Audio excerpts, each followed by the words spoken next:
안녕하세요. 여러분의 귀에 쏙쏙 박히는 법률 정보 로뱅크 팟캐스트 오늘도 어김없이 돌아왔습니다. 짝짝짝! 혹시 지금 회사를 운영하고 계시는 대표님들 되는 게 하나도 없네. 운영자금이 부족한데 돈은 또 어디서 구하지? 회사를 접어야 하나? 무엇부터 알아봐야 하나? 참 난감하네. 라고 생각하시는 대표님들, 그렇다면 오늘 방송 절대로 놓치지 마세요. 법인 청산과 해산, 이 복잡하고 어려운 이야기들이 여러분의 머릿속에 쏙쏙 박히게 될 겁니다. 오늘 방송만 들으셔도 꿀팁 대방출! 불필요한 비용과 시간을 확 줄일 수 있을 거예요. 자, 그럼 오늘도 로뱅크의 지혜로운 전문가님을 모시고 시원하게 궁금증을 풀어보겠습니다. 로뱅크 전문가님, 안녕하세요. 네, 안녕하세요. 로뱅크 전문가입니다. 오늘 법인 청산과 해산에 대한 궁금증을 명확하게 풀어드리겠습니다. 전문가님, 제가 알기로 법인 청산이라는 게 말이죠. 회사를 완전히 정리하는 절차라고 들었는데 이게 아무나 막 할 수 있는 게 아니라면서요? 구체적으로 어떤 조건이 필요한가요? 인터넷에서 글을 보다 보니 너무 어려서 현기증이 날 지경입니다. 쉽고 명쾌하게 설명 부탁드립니다. 충분히 이해합니다. 법인 청산은 아무나 할 수 있는 것이 아닙니다. 법인 청산의 가장 중요한 포인트는 바로 자산이 부채보다 많아야 한다는 것입니다. 즉, 회사의 청산 가치가 모든 빚을 갚고도 남는 상황이어야 법인 청산 신청이 가능합니다. 오호, 중요한 포인트. 자산이 부채보다 많아야 한다. 명쾌하네요. 그런데 전문가님, 여기서 말하는 자산이라는 게 그냥 재무상태표상에 장부에 적힌 숫자만을 의미하는 건 아니겠죠? 대부분의 회사의 재무상태표에는 자산이 부채보다 많은 것으로 기재되어 있잖아요. 제 촉이 강력하게 말해주고 있습니다. 뭔가 특별한 의미가 있을 것 같은데요? 정말 예리하십니다.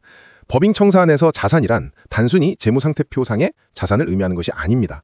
상법상 임의적 청산을 하는 경우 신청일 현재 회사가 소유하고 있는 외상매출금, 재고자산 등 모든 실질자산, 즉 청산가치를 의미합니다. 야, 역시 다르네요. 그렇다면 이 청산가치라는 건 또 무엇을 의미하는 건가요? 뭔가 전문스러운 용어네요. 청산가치란 단어는. 이제까지 살면서 처음 들어봅니다. 청산가치라는 게 외상매출금, 재고자산, 비품 이런 것들을 다 합산해서 평가하는 건가요? 제 머릿속에 지금 거대한 셈이 시작되려고 합니다, 지금. 네, 정확하십니다. 청산가치란 기업이 청산 등의 이유로 영업활동을 중단하고 보유자산을 모두 처분했을 때 실질적으로 얻을 수 있는 재산적 가치를 의미합니다. 예를 들어 외상매출금은 실제로 회수 가능한 금액, 재고자산은 남아있는 재고 중 처분 가능한 금액의 평가액, 비품은 중고 매각가액을 기준으로 평가하게 됩니다. 이 모든 실질적인 가치를 합산한 것이 바로 청산가치입니다. 이야, 듣기만 해도 복잡하네요. 한마디로 요약하면 자산은 단순히 재무상태표상의 장부상 자산이 아니라 실제로 돈이 되는 자산의 실제 평가액, 가짜 자산이 아닌 진짜 자산이라고 이해하면 되겠네요. 잘하겠습니다. 그럼 자산만큼 중요한 부채는 또 무엇을 의미하는 건가요? 빚이라면 대출금, 외상값 이런 걸 말하는 거겠죠? 맞습니다. 부채란 채무자 회사가 현재 지급 의무를 부담하고 있는 대출금, 상거래 채권, 임금, 조세 등 모든 금전적 채무를 의미합니다. 회사가 갚아야 할 모든 빚을 포함하는 개념입니다. 휴, 이제야 이해가 되네요. 법인 청산 신청 조건은 자산이 부채보다 많아야 한다. 그럼 만약에 말이죠. 저희 회사의 부채가 자산보다 많다면 그때는 어떻게 하나요? 이럴 때는 청산이 안 되는 거죠? 제 상식으로 그런데. 네, 정확히 이해하셨습니다. 회사의 부채가 자산보다 많은 경우, 즉 부채 초과 상태일 때는 법인 청산 절차를 진행할 수 없습니다.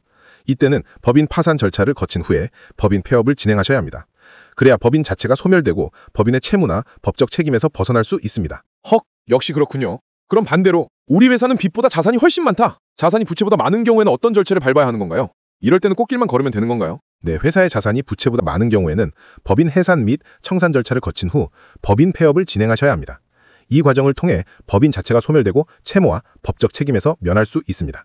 자산이 충분하기 때문에 파산 절차 없이 청산으로 깔끔하게 정리할 수 있는 것이죠. 아하, 법인 해산 및 청산. 뭔가 이름이 비슷하면서도 다른 것 같은데요? 전문가님, 이어서 법인 해산 조건도 알려줄 수 있을까요? 해산은 또 청산이랑 다른 건가요? 제 머릿속에 지금 법률 용어들이 막 춤을 추고 있습니다. 랄랄라. 네, 법인 해산 조건은 상법 제517조 등에 따라 여러 가지가 있습니다. 대표적으로 주주총회 특별 결의, 정관에 정해진 사유의 발생 또는 존립기간 만료, 합병 분할 또는 분할 합병, 파산, 해산 명령 또는 해산 판결, 그리고 휴면회사, 해산 의제 등이 있습니다.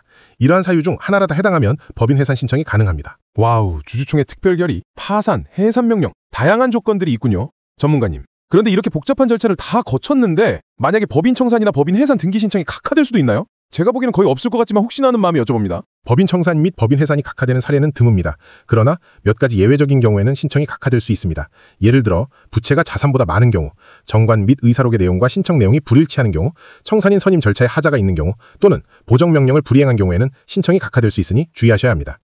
역시 세상에 완벽한 건 없네요. 각하 사유도 잘 기억해야겠습니다. 그런데 전문가님, 제가 아까부터 계속 궁금했던 건데 법인 해산이랑 법인 청산, 이 둘의 차이점은 정확히 뭔가요? 이름은 비슷한데 뭔가 다를 것 같은데요? 매우 중요한 질문입니다.